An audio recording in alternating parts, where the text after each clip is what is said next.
Hey, what's up, everybody? Welcome in to another edition of This Week at Flyers Hockey, and also a positive weekend for our Philly sports teams, too. We had a 3-for-3 over the weekend. We got the Eagles winning yesterday, Sixers winning, and now we're going to talk some pucks here. And with me, as always, is my companions and my brothers, Austin Hammel and Joey Marks. Gentlemen, how are we feeling on this very important Monday afternoon, guys? Well, I'm invigorated. I don't know about Austin, but I'm invigorated. I mean, this city. I felt like last weekend the city was going to be on fire in a different way. Yeah, Now it feels like it's on fire in a good way.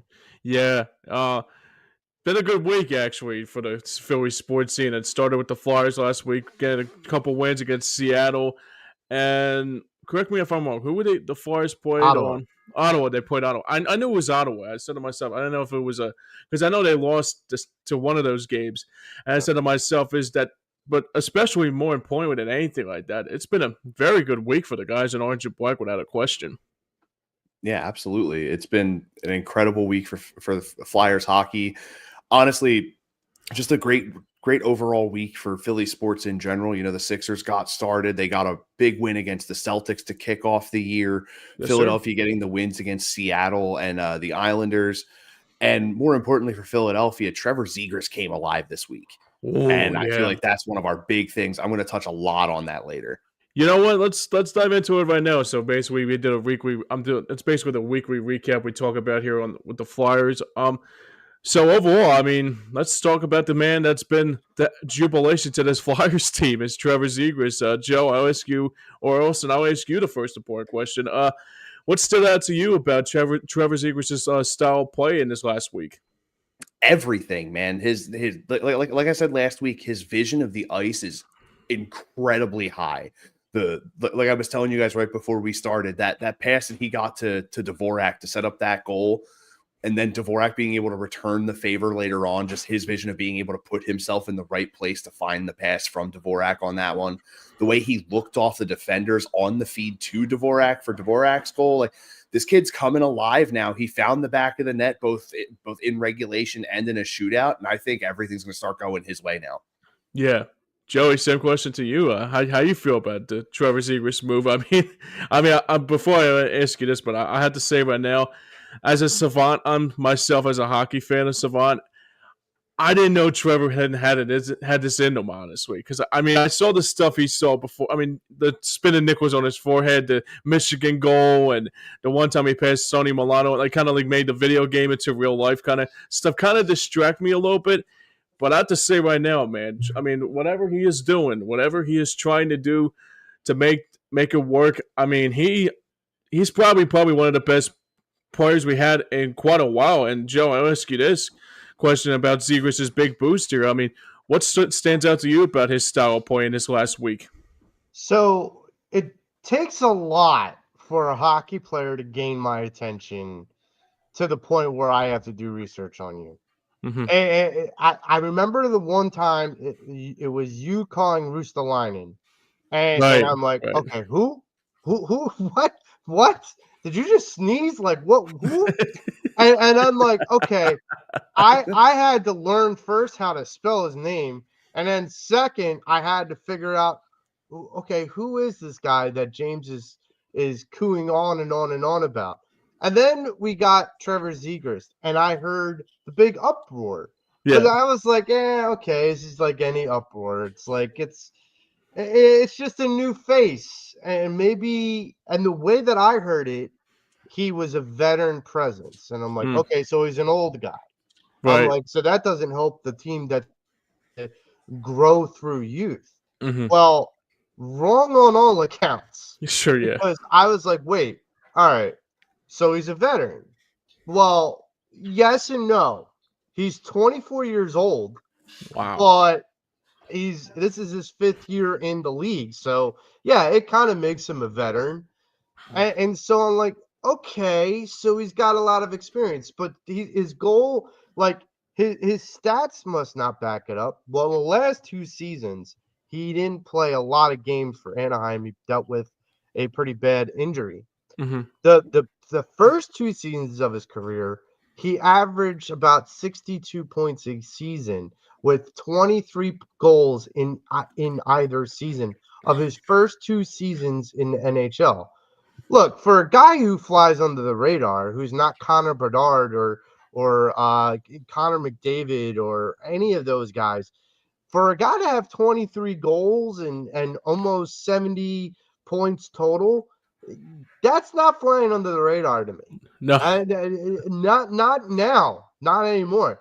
Mhm. Now, let me touch on to why this guy's making so much noise and so many headlines now. Mhm. So the first 2 seasons he played semi-full seasons. The first season he played a full season. The second one he missed a couple games. This season, out of 8 games played, the guy's got 8 points and 2 goals.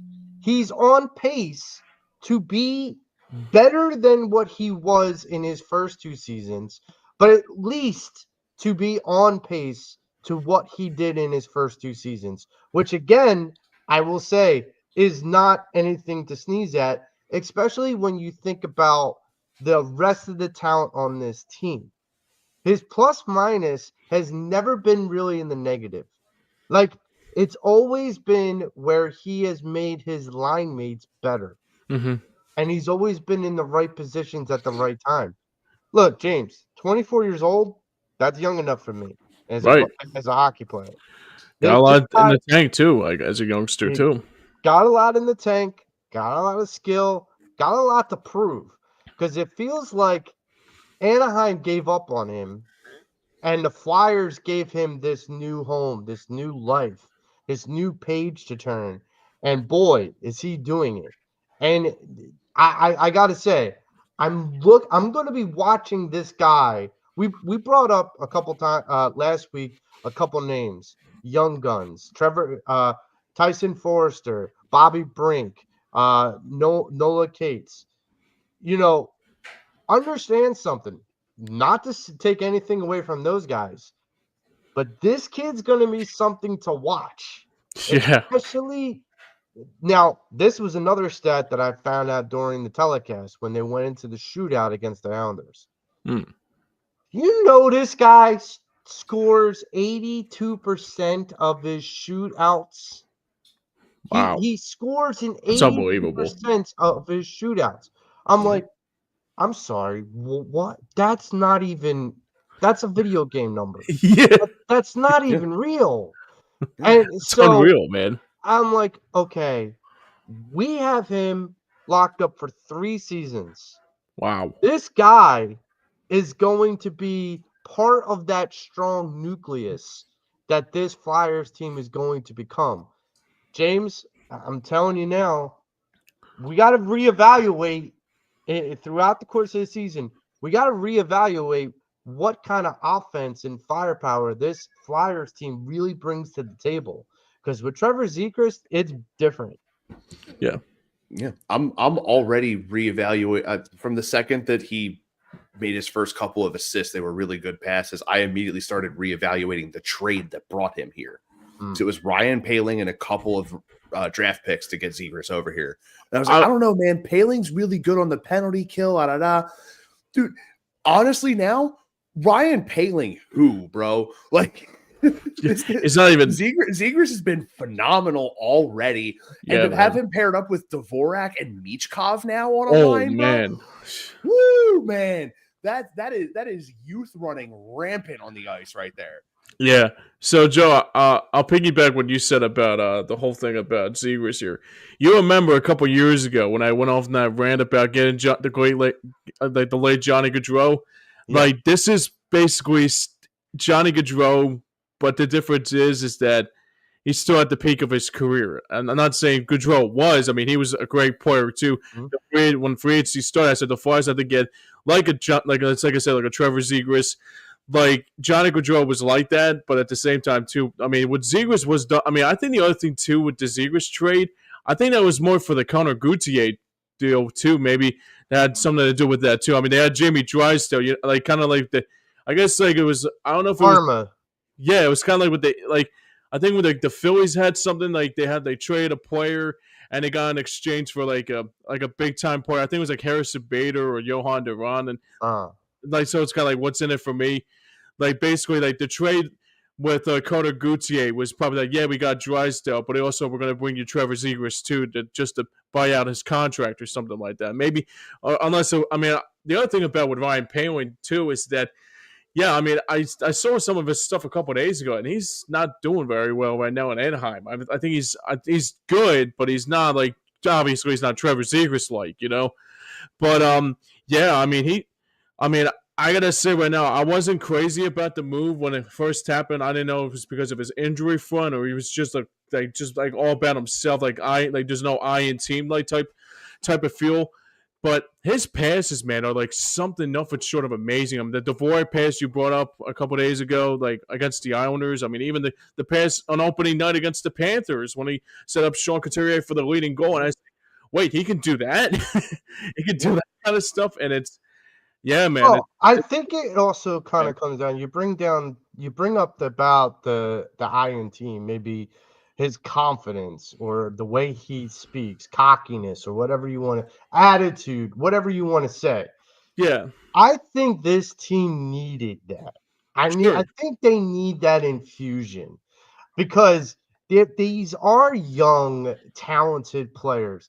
But sometimes if you're just being, and we talked about this last season a lot with John Tortorella, sometimes that type of coaching works in certain situations, and other times it just falls on deaf ears. Sure.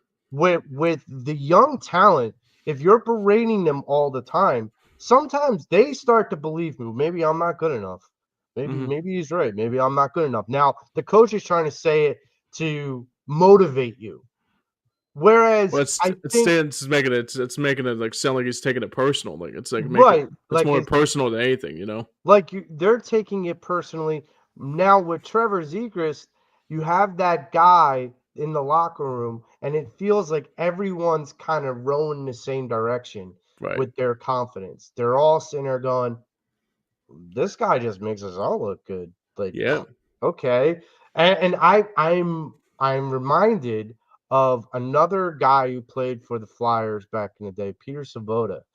And Savoda used to be a guy that would always be under the radar, but his assists would always be up. And the reason why is because he was able to feed guys like Leclerc, Rember, Recchi, Lindros, guys like that, being able to, even back when Brendan Moore played, like you guys got, when you have talent, you also need to have talented shooters. You also need to have talented guys that can get those shooters open.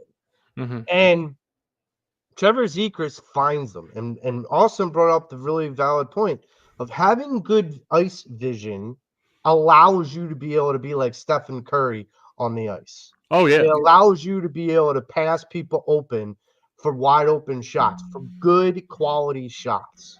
Yeah. And to sort of piggyback on what you were talking about, to give a more recent analogy, we actually just saw him on Saturday. He's giving some Claude Giroux vibes. Yeah. The way he just moves around on the ice, the vision that he has, his ability to find an open man. Like Giroux had all that early in his career. Yeah, okay, I'll give you that with the early in his career. First, like the early Claude, right? Giroux, yeah, that man would find, and he could find a needle in a haystack just by staring at it from 25 feet away. Yeah, like, absolutely. Like that's the kind of comparison that I'm seeing with what Zegras is doing so far. Yeah. He's got the speed to be able to keep that line moving forward going into the attack. He has the vision to be able to find the guys. And if necessary, he can make it look like he's going to pass, curl it back, and let loose an absolute laser. Like he has all those intangibles that Giroux had. I mean, he may not be as good in the face-off circle because, you know, Zegras is more of a winger most of the time, but give him some time if you want to start running him as a center to that line more often. Shoot, let him get some work in the face-off circle, see how he does. I mean, he's obviously finding a feel for every aspect of the game right now. Let this man really take off with it. Look, I was a huge Claude Giroux stan his entire time man. Here in Philadelphia, man. I loved the guy. Yeah. I really did. I liked him until he got his seal on his chest, and then he got too big for his britches. Oh man. I was big against the stripping of the Crosby. I felt like it was necessary for him to move forward. and he seemed to be the real anchor for the team, and the guys that they gave the A's to definitely helped complement that style that we were trying to find, where Giroux was the guy, and then you had all these other incredible complementary pieces to put around him. So, for me, let's go back to 2013 when he first became the captain. I could have swore to you. I thought, well, for me, I would have said Kimmo Timonen was probably more of a captain because he was associated captain, but that was like assistant captain to the captain. So I was like thinking maybe more. It was like Timonen could have been more. Like maybe if like Timonen was the captain of that time, maybe it would have been better. Like then probably Drew has a couple more years left. I mean, I've said it time and time again, and I got into a debate with Jason Martinez. I remember that in a Victory Beer Hall, and basically said Wayne Simmons at one time. Simmons, that's right. Simmons should have had one. Yeah, he should have been the captain because of how much he was kind of boosting up the guys around him on the bench and playing through injury and statistically he was neck and neck with Claude Giroux. And the bottom line, I just felt like the guys needed to have a different voice in the locker room. It's not that I thought, look, Claude Giroux, for all of what I dislike about him, he was a very and is a very talented hockey player. The difference is just because you're a talented hockey player doesn't mean you're a talented leader. And I think the difference when you are a leader, you can't just put up the stats and say, okay, guys, go ahead.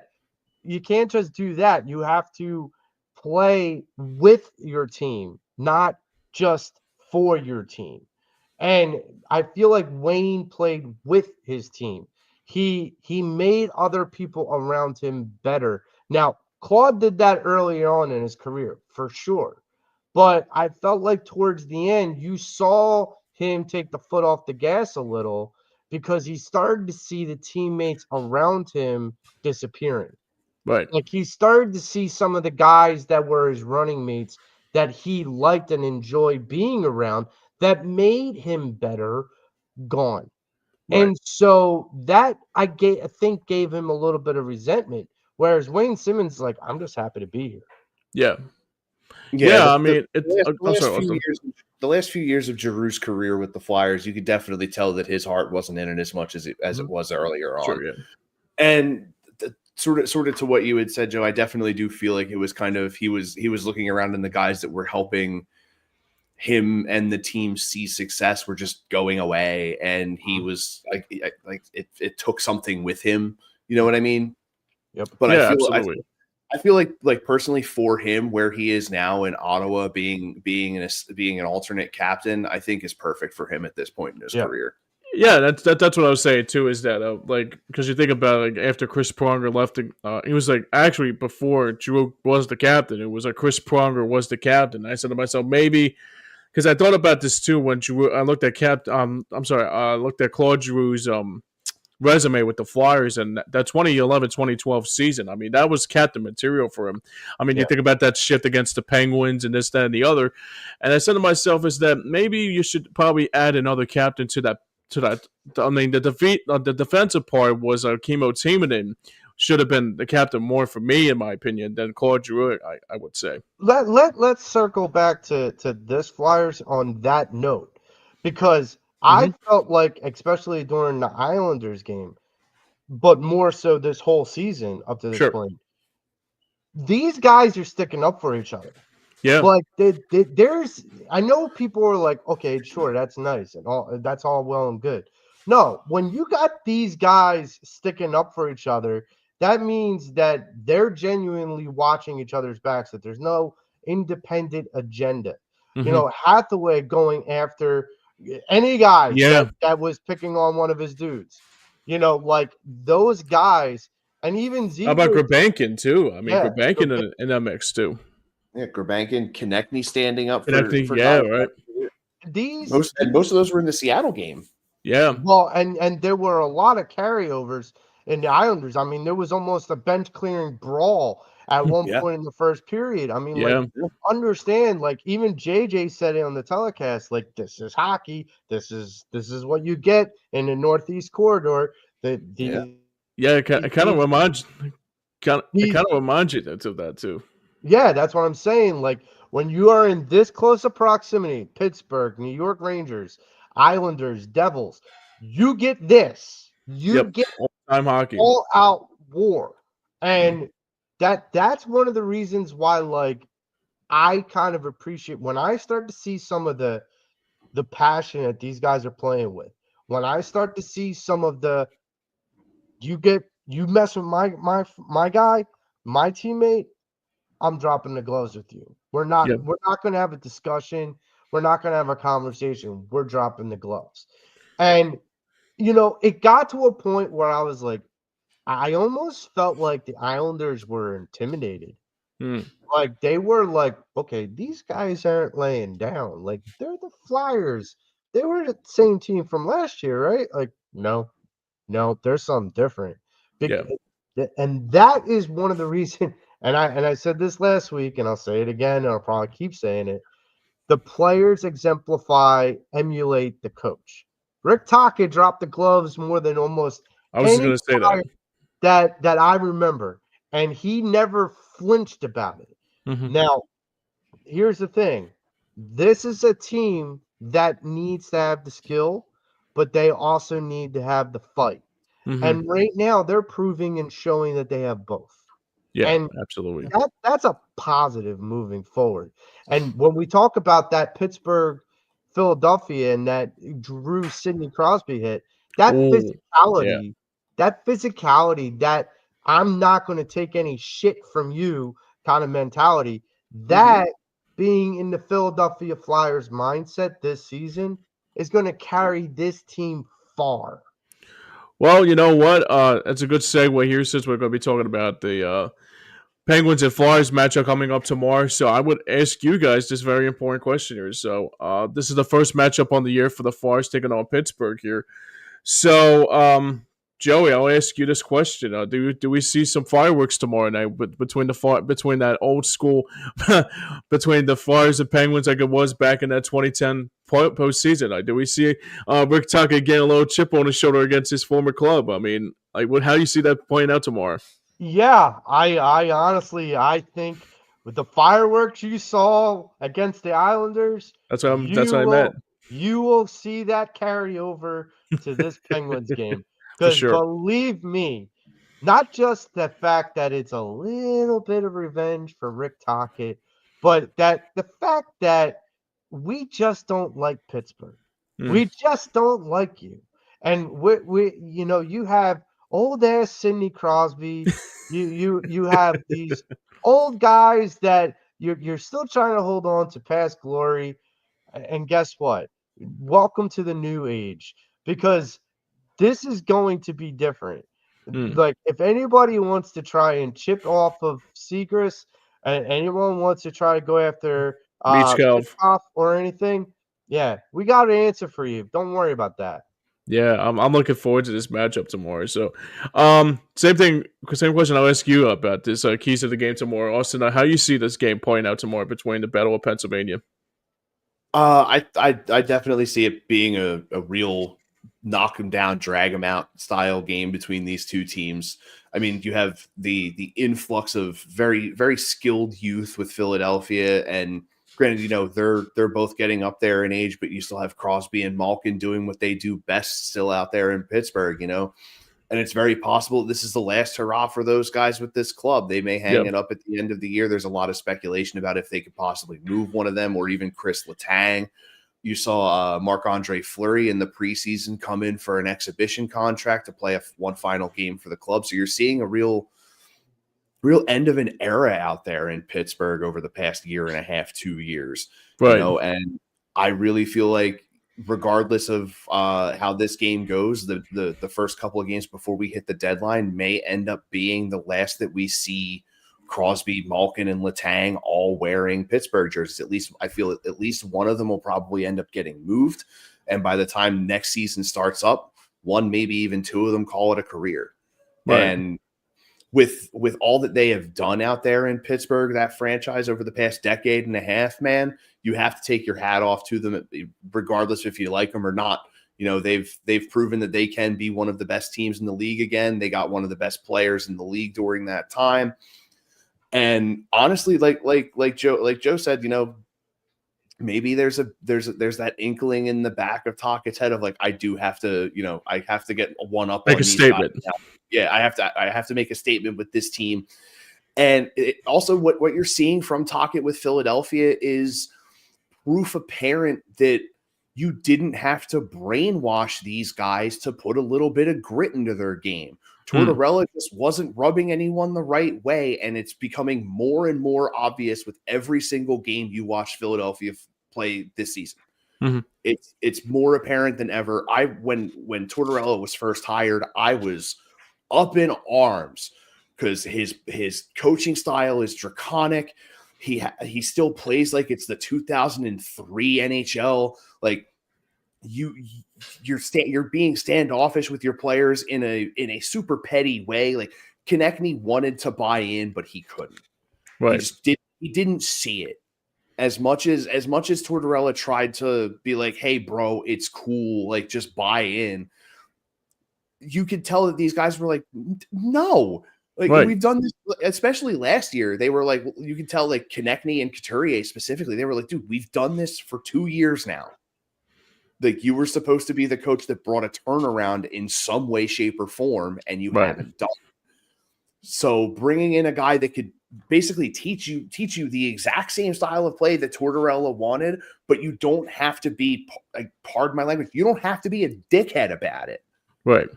You can literally just be like, look, guys, just if you have the opportunity, just crush somebody really quick to change. Just give a quick momentum swing out there. Because there are times where you can see on a shift they're looking a little flat.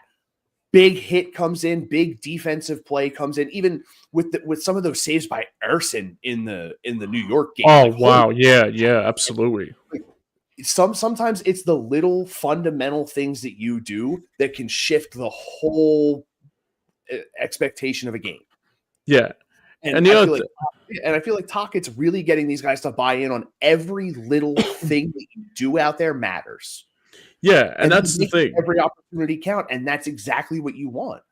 Yeah, and that's the thing, because you think about it, too, because like when Tortorella came in here, I thought it was going to be another jubilation of like Laviolette, like how physical they were, and how like, you remember like that to the 24/7 series with the Flyers and the Rangers, and they would just like play with some jam and like play with your heart out of your fucking chest, this, that, and the other.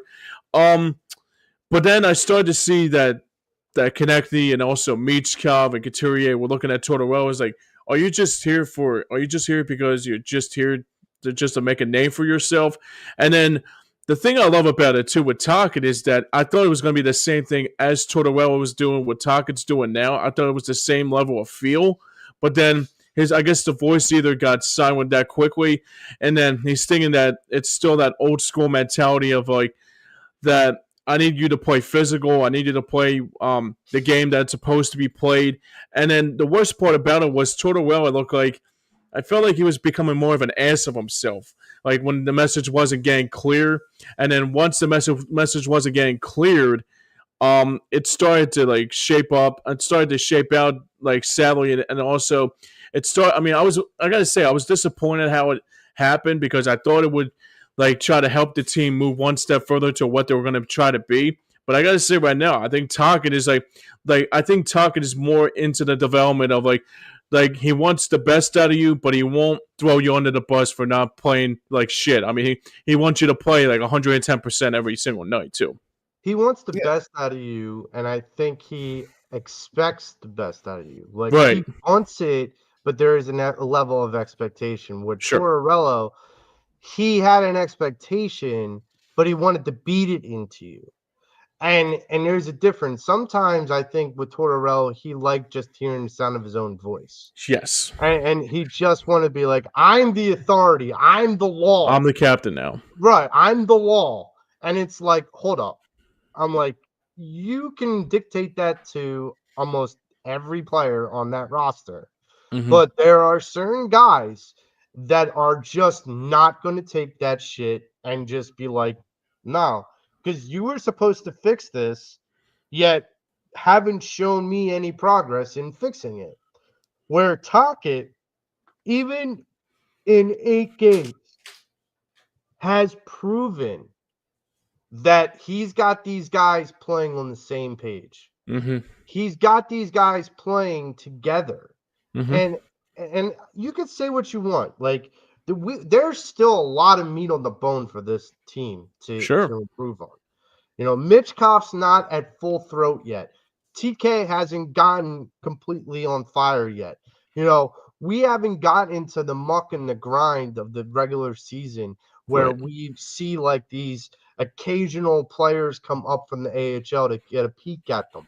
Mm-hmm. You know, like there's a lot of meat on the bone still for the Flyers to see where their progress is going to go. Right. And Tockett, I think, knows that. I mean, you got to understand from his perspective, this is a matter of my job is to make this team grow, not grow as individuals, grow as a team. Sure. Yeah. And them sticking up for each other is one key sign that they are trying to grow as a team. Yeah. Austin, you had something to say before we move on? Yeah, I mean, Joe nailed everything on the head there. Like, absolutely, it's literally you aside from being like playing to improve the team, you're also still at the same time taking accountability. And Tockett's doing that without really like putting it out into the open air. And that's, I feel like, where the disconnect was with Tortorella with the team, was that he would just outright just open up all the dirty laundry in front of the media. Mm-hmm. And even if it was just him being combative with a reporter or something, like that's the same crap that he's done his entire career. Exactly. Tockett, he'll sit.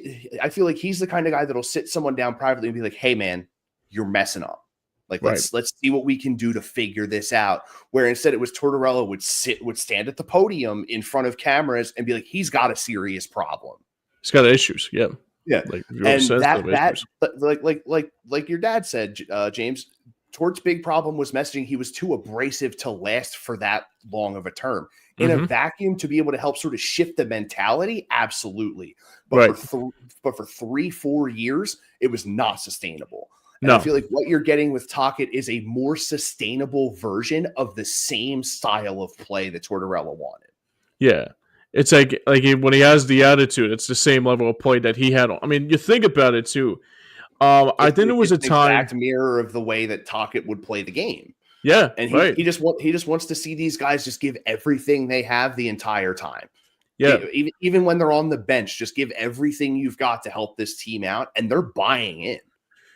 Yeah, I gotta say right now, I mean, the one thing I was skeptical about Tockett being, I mean, you think about it, I was thinking, okay, maybe Tockett being an old Flyer, like how he will fit in. I mean, you think, okay, old Flyers players, like it's like deja vu all over again, like the Bill Barbers and the John Stevens, and the list goes on and on.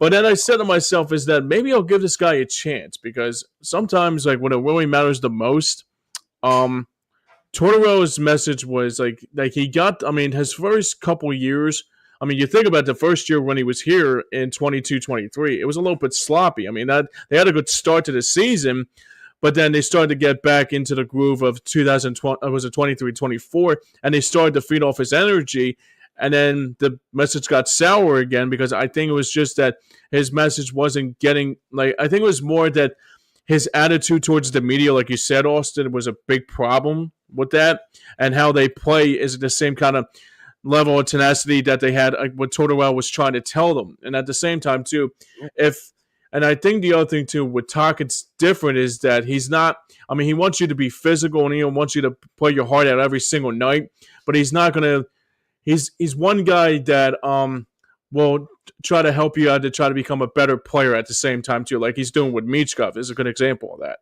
Yeah. And I feel like the first true disconnect between the players and Tortorella was when he started scratching the captain. Yes, yeah, that's like, right. I get it. You do it once to prove a point, right? But to do it to the point where you almost shattered that man's confidence, where he was he's had a couple of 30+ goal seasons in his career with Philadelphia. You don't do that to that guy, especially it's in his second season as captain of the team. Right. And a team that you're sort of trying to like build back up, you want to have them be rallying around your captain the entire time. Right. Hard to do that when he's sitting up in a press box, John. Hate to break it to you, but you can't have these guys rally around your captain when your captain's watching from upstairs, bro. And it's unprofessional, in my opinion. I'm sorry, I'll add into that a little bit in the sense that if you go to war, and believe me, hockey and certain games is war. You know, when you go to war, you need your general. But if you sit there and go, no, my general is not good enough, you go sit up there and let the other soldiers fight. You go and you expect the other soldiers to fight with heart, to fight with grit, to fight with some level of intensity without their leader. You're going to get what you're going to get. You're going to get like a lot of the guys just putting down their swords. And, you know, to be honest, like the best way to put it is that whole end of John Tortorella's career as a Flyers coach was a mutiny. And it wasn't a mutiny in the ugliest of sense. True. It was the mutiny where the players were like, no, you're not doing that to Coots. We're done. We're picking a side. And we're picking him, not you. You're out. Like, that was the player's decision in my mind. And when I look at around the league, and I can understand your hesitation a little bit, James, with Tocchet. Yeah. You're like, okay, ex-Flyer, ex-player. Sure, how's this gonna pan out? But, excuse me, I realized when I watched the Islanders game that I'm getting old. Because Patrick was their head coach. I'm like, I know, sorry. right? What? That's right. Yeah. I'm like, hold on. I'm like, I watched Patrick Waugh as a Colorado Avalanche goaltender. I'm like, okay, Patrick Waugh's a coach. Rick Tocchet's a coach. Stevie Y is like a general manager for the Detroit Red Wings. Steve Yzerman, right? Mark Recchi's an assistant coach. You Marco got Rob Sturm, Brendamore, the head coach. Like, Marco Sturm, right? With the Bruins, right? I remember Marco Sturm. You got Rob Brendamore as an excellent head coach with the Carolina Hurricane. I'm like, the fuck? When did I get this old? And everyone is a coach. Yeah, just where did the time go? Yeah, I know, right? I'm holding my head as I'm watching the Flyer game. And my wife turns to me and she's like, what's wrong? I was like, Patrick Waugh is the head coach of the Islanders. And she's like, I don't know what that means. I was like, it means I'm old. It means I'm old. It means that, like, I remember sitting up and watching Wednesday night hockey on ESPN. Oh, man. Patrick Waugh going against the Dallas Stars and Martin Brodeur. Eddie Belfour. I'm sorry. Eddie Belfour, yeah. And so I'm like, this guy, this game, this is what I'm talking about. And I'm sitting there, and he's a coach. And I'm like, okay. Yeah. So at some point, we're going to see the players we used to see play become coaches and general managers and whatnot. Yeah. And we're going to get to that age, James, where we're going to be like, remember when this guy played? Yeah, I remember that. And we're going to be like, how old were we again? Want to feel extra old? Mike McDonald retired back 14 years ago. that's how the way McDonald was retired. Guys, I mean, D'Amico Ryans is a head coach in the NFL. I know. Yeah. Frank Gore's son's playing. Frank Gore's son is playing. Like, who else? Aaron Glenn is a coordinator. How about Randy Moss's son? Yes, Thaddeus Moss. I think he plays for Minnesota, right? I'm like, okay, this is so. At some point, we have to kind of put to bed the idea of, oh God, it's an ex-Flyers player. Yeah. It's like it's like we're just getting old. we're just getting old. Like we got to stop putting our insecurities out there into the ether for everyone else. Man. Because like, here's the bottom line: if Rick Tocchet, who we all know watch play, who was a grit and grind kind of player, if he can emulate that into these young players, that's going to do two things. Number one, it's going to bring a little bit of Broad Street Bullies back into the fray, because it's going to bring. We're not going to take any shit. You can come to this arena, but we ain't taking any shit from you. So you could be Connor McDavid, you could be Connor Bernard, you could be whoever you want to be. You come into our arena, we ain't taking shit from you. Yeah. So speaking of around the NHL, let's segue into that. So, 2 games on the slate here tonight. We got the Bruins taking on the Senators, and then the Penguins got a back-to-back tonight. They take on St. Louis. I don't see any game. I don't see that much of basically big game. I mean, maybe it's just like Penguins, keep it like who they have to keep a close eye on. Maybe it's just that how the Letangs and the Crosbys and the Malkins do. I mean, St. Louis on the other hand, they're a good team, but they're not like bad to that 2019 Stanley Cup team that they had Pietrangelo, and like you mentioned before, Tarasenko's not on that team anymore. Obviously, Senators. I mean, for me, I'm not too crazy about Ottawa. I mean, they got a couple good talent on that team. They got Pinto, that's good. Shane Pinto, Tim Stützle. I mean, I got to say, I like him a lot more than anything. Yeah, I mean, these probably 2 games here tonight are not probably. I mean, it's probably just a typical boring Monday for NHL action, because the big games happen tomorrow. Like the Flyers, actually, it's a 6:00 game tomorrow starting, because it's a triple header on ESPN tomorrow, and I think it's called Face Off Frenzy or something like that. Something like that, yeah. And then you got. Well, this might be the big. I mean, the one game I'm going to keep a close eye on tomorrow night, though, since we're not going to be on the air until next week. Alex Ovechkin, 1 goal shy of 900.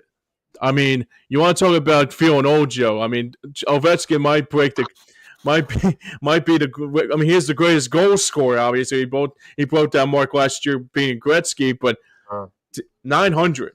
I mean, I saw 700 with Brett Hall, 600 with. 600 and 700 with Brett Hall, 800 with Gretzky. Obviously, we're watching it on YouTube. Obviously, 500 goals, but 900. I mean, Joe, Austin. That's just nothing short of spectacular, man. That's the equivalent of watching someone hit 700 home runs in 750, 756 or something, like breaking Hank Aaron's. That's the equivalent, because like, to give everyone perspective, like, Ovechkin has lit the NHL on fire for probably 2 decades, and like that, we talked about it earlier. Doesn't feel like it. with Sidney Crosby and with Alex Ovechkin, when they both came into the league, it was like whoever got these two, that franchise was never giving them up, and they were untouchable. And let's just see how that surfaces. And look, for both Ovechkin and Crosby, they've both serviced their teams with championships. And look, I will say this. Alex Ovechkin can retire after 900 and go into the Hall of Fame. Yeah, first ballot too. There's not a question mark. Yeah, like whatever he or whatever moron sits there and goes, no, I don't think he should go into the Hall of Fame, then you haven't been paying attention. Because like even for a guy who, like, I used to hate OV coming to Philly. Yeah. Like, I hated it because I knew what he was. Like, yeah, I knew that talent was there. I'm like, damn it, if you wore orange and black, I'd like you a lot more. But you don't, and so therefore that's where we are. You know, I remember there was a time, it was probably early 2000s when Ovechkin was starting out. It was Crosby versus Ovechkin. That was like must-see hockey, you know. And I used to have a debate with a friend of mine. It's like, no, Crosby's better. No, Ovechkin's better. But I got to say right now, I mean, look, Crosby was good at the time, but unfortunately injuries got in the way. But look, I mean, I got to say right now, Ovechkin's the GOAT in this territory of this decade of NHL. I mean, sure, he's not Gretzky, but he's... Both are going to go to the Hall. Definitely, absolutely. I think Malkin is too. I think Malkin might be it. I mean, Gino definitely has a really strong chance to make it in. Yeah, I mean, the craziest part about it is that I thought for sure when Ovechkin was going to score 896 goals, I said, okay, I think he's going to retire. But I see him come back for another year. It's like, dude, he's just not human. He's just not human. Oh, dude, the second that he broke the record, I think I was on the phone with my mom and we were talking about it. Right. I said to her, I was like, I wouldn't be surprised if he comes back for like 3-4 more years and chases 1,000. Yeah. Like wow. He's still in incredible shape. Was drafted in 2005. Yeah. Boys, okay. I was a sophomore in high school. I was only 10 years old. me and James I was a millennial. Literally. James brought this name up, and I think that OV and this gentleman might be cut from the same club. But Jaromir Jagr, yes, still playing. He's still at playing. 50. At 50. Like it's semi-pro. I don't give a damn. He's still playing. He's still lacing them up and getting out there in competitive leagues. Man, I mean, it's like Chris Chelios, like when he was with the Chicago Wolves. So, like, my thing is, like, could I see Ovi doing another 2-3 season? Yes. Do I want him to? No. Not because I don't want to play him. I had enough for you. Go away. Yes. Come on, man. Yeah. No, yeah. Like it more than anything just gives all sorts of high marks to just his physical conditioning. Just the capability to be available all this time and to be able to have the opportunities to put himself in those places to be able to score those goals to break that record. Yeah. Like from the minute that he set foot on NHL ice with that high gloss black visor, the reflective visor that he used to wear when he scored the goal on the seat of his pants against the Coyotes. The second I saw that goal, I was like, this guy's going to be something incredible. It was on Brian Boucher, too. Yeah, and he has consistently put the mark of expectation for himself higher every single year. Most 40-goal seasons in a career. Not to mention, like we've been talking about, the most goals in an NHL career. Just the guy overall has been an incredible asset to the Capitals organization, an incredible asset to the sport of hockey in general. And I can assure you, the second that he decides to hang it up, that number 8 is going into the rafters in Washington. The first chance they get, they're going to be like, Ovi, come on, man, you got to be here for this. You know, the shame about with Ovechkin too is that he hasn't won more Stanley Cups. You know, he could have been like Tom Brady and Joe Montana territory if he won a couple cups. You know, I feel like that's the beauty of the sport, though, is you can be the greatest of all time, but not be the most winningest player. Sure, yeah. I mean, think about this. Gretzky could have been the same way. I mean, he went to a Kings franchise that, even though that's right, they had good pieces, they didn't really win the way that he did when he was with Edmonton. Then when he went back and reunited with Mark Messier in New York, it felt like, okay, Gretzky's back again. Sometimes it's the parent. And I think that's why with hockey, unlike other sports, there's more parity on the ice when it comes down to who's on the ice. And I will parallel it to what we talked about to start the show. Trevor Zegras being paired with like a Michkov or Konechny or Coots, like having that guy pair right with the right player, it could just make that career. I mean, it just to either Zegras or to whomever it is, whether it's Michkov or Coots or whatever, whoever that other person is, they can make that career. And so we'll see how that pans out. But yeah, I mean, I agree. Ovi should have won more cups, but the reason why, like, great player, sometimes it's not just about the great player, it's about the great team in the hockey. And that's why Edmonton won so many. That's why Florida just won back-to-back. Like, it's not just one player on Florida, it's a team. Yeah. And like that is the difference, is that there's a lot more parity within greatness. Yeah. And the other thing too about that too is that even though, I mean, that's kind of like the thing I feel about it too, is that even like Austin just said it best, is that even when he didn't win that many Stanley Cups, but becoming a goal scoring leader, then more championships. It just shows like what kind of a leader he was on the ice, and also how he was how he was depending on. I mean, that's the thing about it too. I mean, yeah. I mean, Jalen Hurts was like one Super Bowl, but he can go for his third or second or third. But at the same time, too, I mean, it's not about how many championships you win. It's about how much of a leader you are in the locker room. Like you said with the Panthers, like winning those 2 Stanley Cups, that's like a team leading team. And the same thing with the Eagles have, and even like this Flyers team has too. I'll say it this way too, is that like with Ovi getting to trying to close in on 900. Because he didn't always have the teams that won the cup, you can always say, well, he did that despite not having having the most talented team around him. Absolutely. He did that despite that. Yeah, definitely. And that's the main thing with sports too, is regardless of what you do, it's about the legacy that you leave with that organization. And oh my gosh, did Ovechkin absolutely stamp his legacy all over Washington Capitals hockey, man. Oh my God, yeah.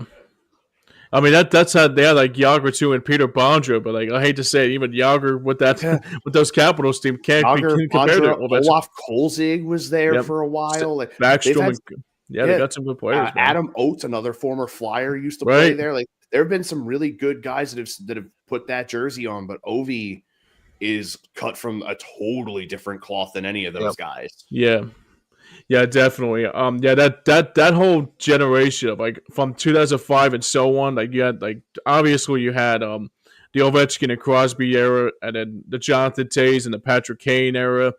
I actually, believe it or not, I actually started watching hockey around the time Ovechkin played, and I said to myself, like, I actually caught the best time to watch NHL hockey because, I mean, before that it was great too, don't get me wrong, but I was still a young kid. I mean, like I said, 2005, 2006, I said, okay, I'm going to see what this hockey thing is all about.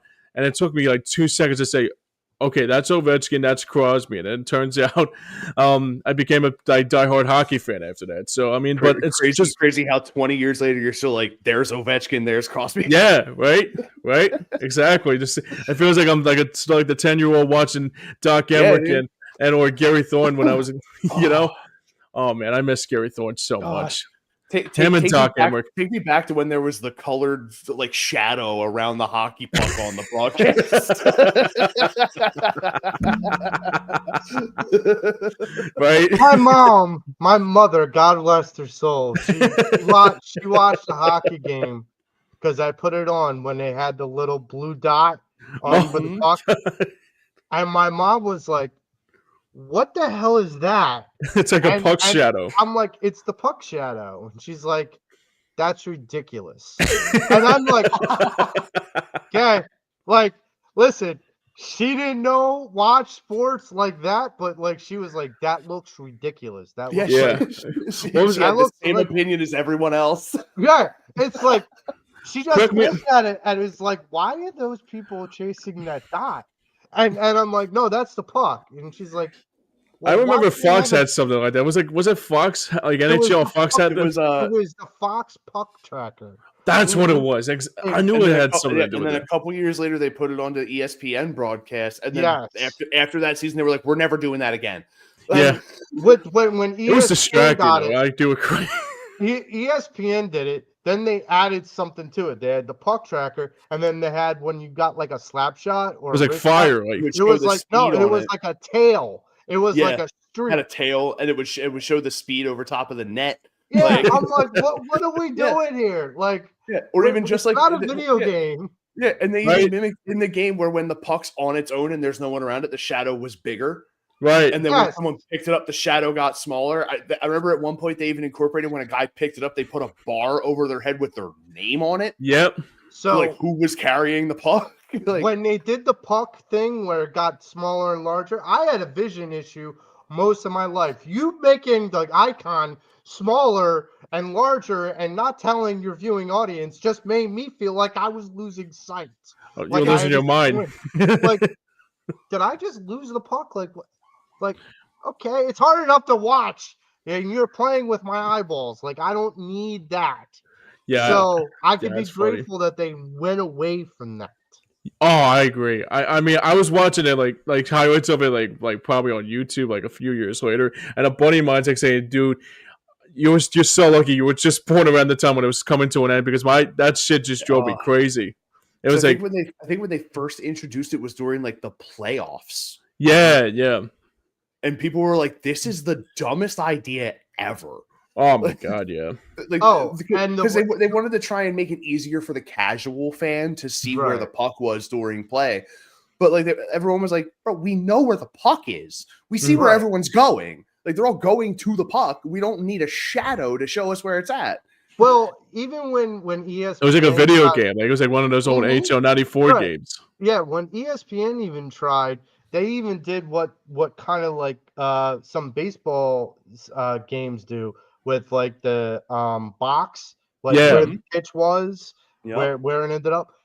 ESPN did it where they had like a goalie net, and they're like, "This is where the puck went." I'm like, "Yeah, I know. I just watched it." Like, you know, I watched show me where it went.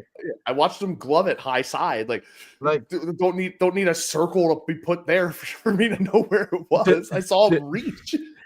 Did you guys remember there was a time, like I think it was like the Phantoms had this open idea when the Phantoms scored a goal, the goalpost lit up. Like I remember that. Well, and I think it was the Phantoms did, or if Montreal did something. Well, it was either Montreal or it was Colorado or someone where the window behind the goalie. Yeah. So like the glass, there's these two posts. So they put like light posts up instead of regular wooden posts. Mm-hmm. So anytime there was a goal, it would start lighting up and like, wow, you know, it was like I don't remember that. Yeah. And I was just like, okay, that's a little much. Like that's a little it was that, and then there was, I think it was Calgary, and they stopped it real quick. They used to turn the lights out when there was a goal scored. Yeah. So I'm like, that's the worst idea ever.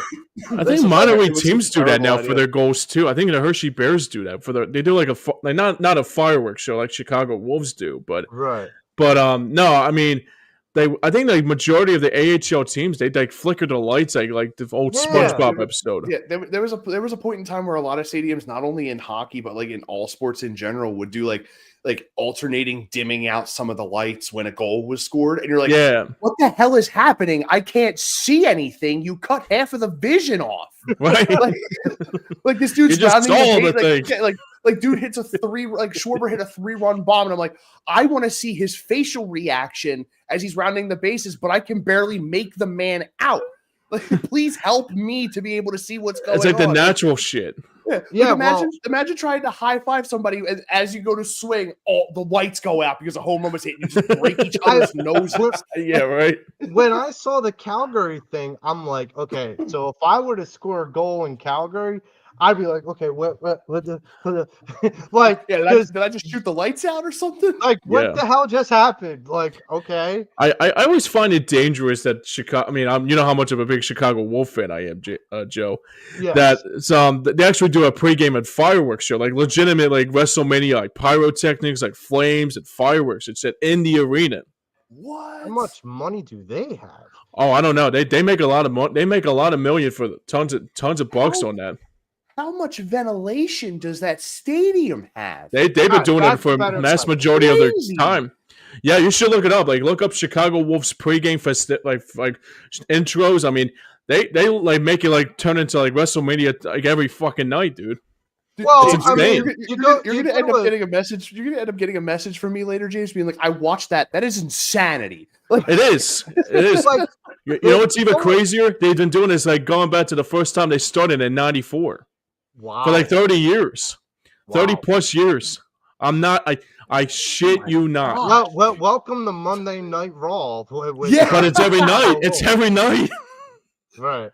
But like, no, even the Vegas Golden Knights, they have like you feel like you're going to Game of Thrones. Right. I'm like, okay, what in the hell? Like, it's theatrical. And it's like, okay, I just came here to watch a game. Like, I don't need this. Yeah. Like, I don't need the Golden Knight like stabbing something, Gritty. and I'm like, what the hell? Well, you wouldn't like that. Well, actually, well, yeah, I would. No, I'm kidding. It feels like it's got the makings of a D&D campaign already. Oh yeah, seriously. You know, it's funny. I remember like Gritty doing I think it was against the Ducks, and it was like that old Ducks song, and he says, "I don't got any grapes. I don't know grapes for you." Yeah. Speaking of the Flyers, let's before we get out of here, I know we could talk about this all day about pre-game festivities and all that. So the Flyers play 3 games this week. They play the Penguins tomorrow. They play Nashville on Thursday, and they got a good matchup on Thursday. Not Thursday. Saturday night against Toronto on Hockey Night in Canada. How do you think the Flyers will do this week? Do you see them win these 3 games, or do you see them split? I see 2-1 once again. I don't see them being Toronto. That's gonna be tough. I do see them being Pittsburgh. And who did you say the second game was? They got Nashville on Thursday. Nashville. Yeah, I could see them. That's Stamkos, I think. I think Stamkos is. Yes, Stamkos. Yep. Yeah, but Stamkos isn't what he used to be. Nah. I'm a big Stamkos guy. That's the one. Between him and Tarasenko, I mean, the fact that both of them moved off of their original teams and are like a shell of the. We just got done talking about 20 years of greatness with Ovechkin, and you got Stamkos and Tarasenko, who probably should have been the next generation of that. Yeah, right. Completely fall apart. I have 2-1. I feel like they'll beat the Penguins and they'll beat the Predators. I just don't know if they can beat the Maple Leafs. How do you think how they'll do, Austin? Honestly, I'm right there with Joe. I feel like Toronto is going to be the toughest matchup of the entire week. Nashville's going to give you a fight, but you can easily get ahead of them and really keep your foot on the throat and be able to sort of just win your way out of that one.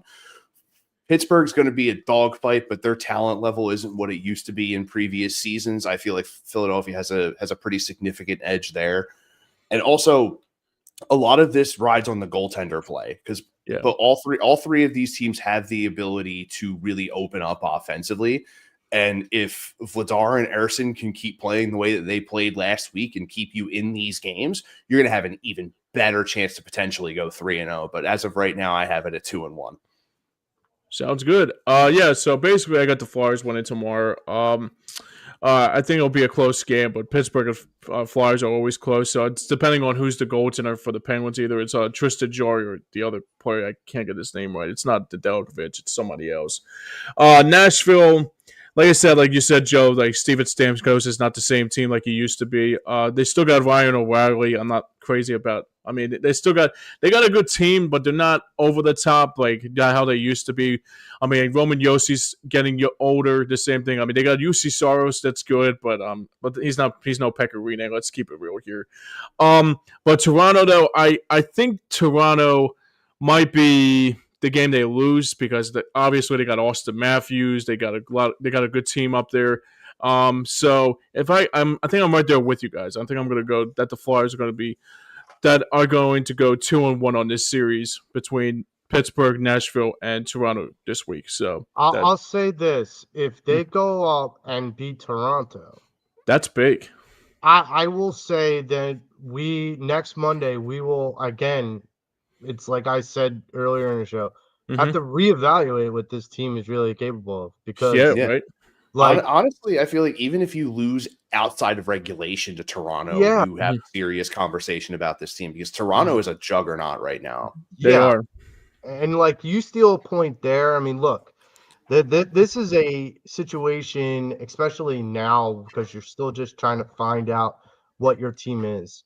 You steal points where you can, and even if you lose to Toronto and OT, you steal points where you can. Yeah, especially against the good teams. And this is a term that you used a lot during the Phillies season, Joe. Toronto this weekend for Philadelphia is the litmus test for early on in the year for where you are. For sure. If you can run away with any sort of points in Toronto, do it.